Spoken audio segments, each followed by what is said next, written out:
All right, so you have an Android phone like this one, and you're wondering, what on earth is private compute services? If I go to Settings, then Apps, and scroll down, I have it here, and you probably have it on yours too. This is an official open-source Google system app built into Android. It was introduced with Android 12, and it acts as a privacy-preserving bridge between your phone's on-device AI features and Google's cloud servers. So, to protect your privacy, Android isolates sensitive AI features inside a sandbox on your phone called the Private Compute Core. The features inside that sandbox are completely blocked from directly accessing the internet, meaning those features are running locally on your phone and they're not allowed to connect to the internet for maximum privacy. Makes sense, right?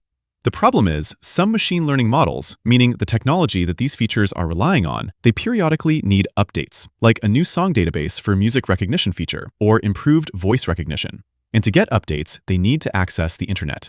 So, Private Compute Services acts as a strict, audited proxy. What it does is strip away all personally identifiable data before contacting Google's servers.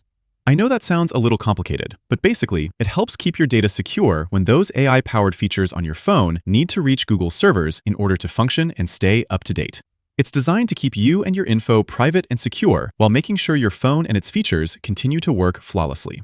If you're wondering what Android features actually need this, it would be things like live caption, which generates real-time subtitles for audio or video without actually uploading your sound files to the cloud.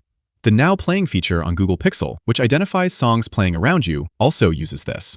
And even Smart Reply, which generates quick response suggestions in messaging apps without reading or sending your full chat transcripts off the device. That also uses this. So if you're wondering if it's safe to have this on your phone, the answer is yes. It's an official, open-source Google system component, so it's not bloatware, spyware, or a third-party virus or anything like that. You can't fully uninstall it since it's a core Android system app, but you could go into the app settings and disable it if you want to prevent it from working. I'd say it's best left enabled though, because disabling it will prevent features like live caption or smart reply from receiving model updates. If you decide to disable it, it won't damage your phone. Just know you'll be missing out on some of those smart features. Anyway, I hope that clears it up.